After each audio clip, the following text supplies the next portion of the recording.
గులాబ్ పూలు తయారు చేయటం ఎట్లాగా అంటే నేను సింపుల్గా కొంచెమే తీసుకున్నాను.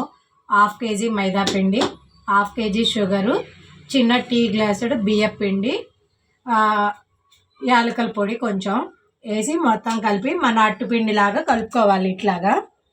తర్వాత ఆయిల్ వేడి చేసుకొని ఆయిల్లో ఈ గులాబ్ పూల గుత్తి అనేది బాగా మరిగించుకోవాలి, లేకపోతే రాదు. ఇట్లాగా మరిగేదాన్ని తీసి దీనిలో ఇట్లా పెట్టి ఇట్లా తీయాలి. అప్పుడు గులాబ్ పూలు వచ్చేస్తాయి.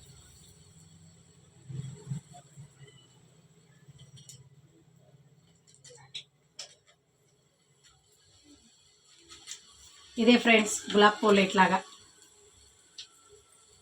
అట్లాగా ఆ గేట్ అనేది వేడి చేసుకుంటా ఉండాలి. వేడి లేకపోతే గులాబ్ పువ్వు అనేది రాదు.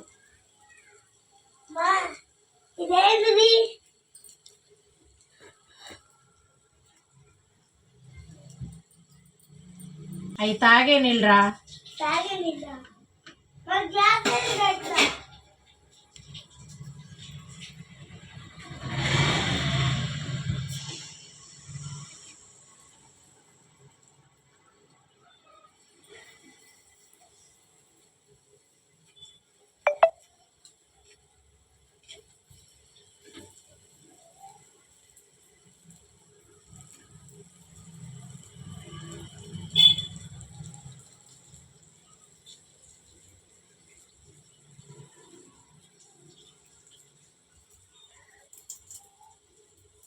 హాయ్ ఫ్రెండ్, ఇది కొంచెం ఆరిపోయినాక తింటే కరకరలాడుతూ ఉంటుంది. టేస్టీగా ఉంటుంది.